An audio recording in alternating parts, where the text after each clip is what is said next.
ከብዙ ዓመታት በፊት መዝናኛ ማግኘት የሰው ልጅ ችግር ነበረ። ፊልም ለማየት፣ ዘፈን ለማዳመጥ መጠበቅ ነበረባቸው።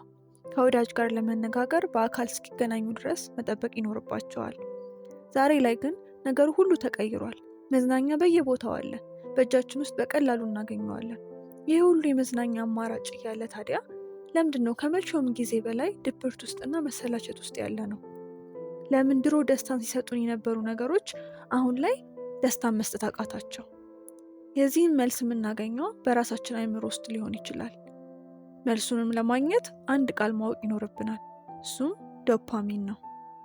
ሰላም ጤና ይስጥልን ውድ ተመልካቾቻችን፣ በዛሬው ቪዲዮ ስለ ዶፓሚን እና የዶፓሚን ወጥመድ፣ እንዴት ከዛ ወጥመድ ማምለጥ እንደምንችል እናወራለን። ተከታተሉን። ዶፓሚን ምንድን ነው? ዶፓሚን በተለያዩ የአእምሯችን ክፍሎች ውስጥ የሚመረት የሆርሞን አይነት ነው። ዶፓሚን አንድን ነገር እንድናደርግ የሚያነሳሳን ወይም የሚያበረታታን ሆርሞን ነው። ዶፓሚን በተፈጥሮ ለመማር፣ ለመስራት እንዲሁም ለማደግ እጅጉን አስፈላጊ ነው። ዶፓሚን ባይኖር ኖሮ ከአልጋ ላይ እንኳን ለመነሳት የሚሆን አቅም አይኖረንም ነበረ። የዶፓሚን ወጥመድ ታዲያ ምንድን ነው? የዶፓሚን ወጥመድ ምንም ነገር አስደሳች ወይም አዝናኝ የማይመስልበት ሁኔታ ነው። ችግሩ የሚጀምረው አእምሯችን በጣም ብዙ ዶፓሚን ሲያገኝ ነው። አሁን ላይ አእምሯችን በዶፓሚን ባህር ውስጥ እየሰጠመ ነው። ባለንበት ዘመን ብዙ ሰው ሰራሽ ነገሮች ትኩረታችንን ለመሳብ እየተወዳደሩ ነው። አጫጭር ቪዲዮዎች፣ የማያቋርጥ ስክሮሊንግ፣ ኦንላይን ጨዋታዎች፣ ፈጣን ምግቦች እንዲሁም ሌሎች ሱስ የሚያስይዙ ነገሮች በገፍ ይገኛሉ። ሁሉም ፈጣን የሆነ ዶፓሚን እንዲመረት ያደርጋሉ። አእምሯችን ለእንደዚህ አይነት ከመጠን ያለፈ ዶፓሚን አልተሰራም። በቀላሉ ከፍተኛ የሆነ ዶፓሚን ባገኘ ቁጥር በእውነተኛ ህይወት ላሉ ደስታዎች እንዲደነዝዝና ስሜት አልባ እንዲሆን ያደርገዋል። ማንበብ፣ የአካል ብቃት እንቅስቃሴ ማድረግ እንዲሁም ሌሎች ነገሮች በሚገርም ሁኔታ ደስታ አልባ ይሆናሉ። አንድ ሰው በዶፓሚን ወጥመድ ውስጥ እንዳለ የሚያሳዩ የተለያዩ ምልክቶች ይኖራሉ። የመጀመሪያው ማንኛውም ነገር ላይ ከ5 ደቂቃ በላይ ትኩረት ማድረግ አለመቻል ነው። ሁለተኛው ድሮ ማድረግ የምንወዳቸው ነገሮች አሁን ላይ አሰልቺ ይሆኑብናል። ሶስተኛው ጸጥታ ጠላታችን ይሆናል። ሁልጊዜም ከጀርባ ጩኸት እንፈልጋለን፣ ያለበለዚያ አእምሯችን ይቀውጠዋል።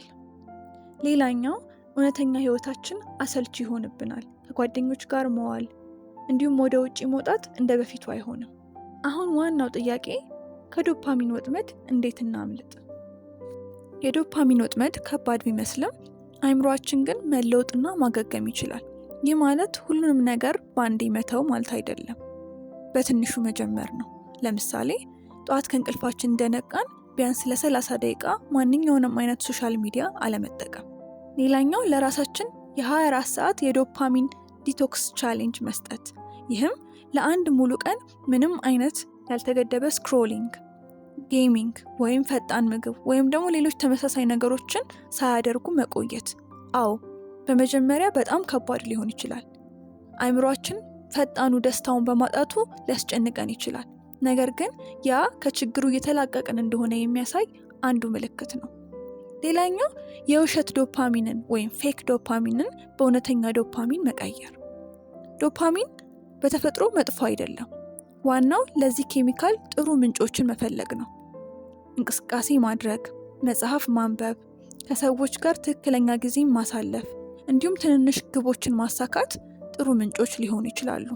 እና አንዳንድ ጊዜ ደግሞ መሰላቸትን ወይም ድብርትን መፍራት ማቆም ይኖርብናል። ምክንያቱም መሰላቸት የአእምሮ ማገገሚያ ሂደት የመጀመሪያ ምልክት ሊሆን ስለሚችል። ኢምብሬስ ዮር ቦርደም ጋይስ። በመጨረሻም ማወቅ ያለብን አንድ ነገር ደስታ አጥተን ሳይሆን ደስታን የምንፈልግበት ቦታ የተሳሳተ መሆኑን ነው። ምክንያቱም እውነተኛ እርካታ የሚገኘው በቀላሉ ሳይሆን በጥረት፣ በዝግታና በእድገት ነው። ስለዚህ ውሳኔው የኛ ነው። በወጥመድ ውስጥ ተይዘን መቆየት ወይስ ነገሮችን በቁጥጥራችን ስር ማዋል? ቪዲዮን ከወደዳችሁት ላይክ አድርጉ። ቀጣይ እንደዚህ አይነት አስተማሪ የሆኑ ቪዲዮዎች እንዳያመልጧችሁ ሰብስክራይብ ማድረግን አትርሱ።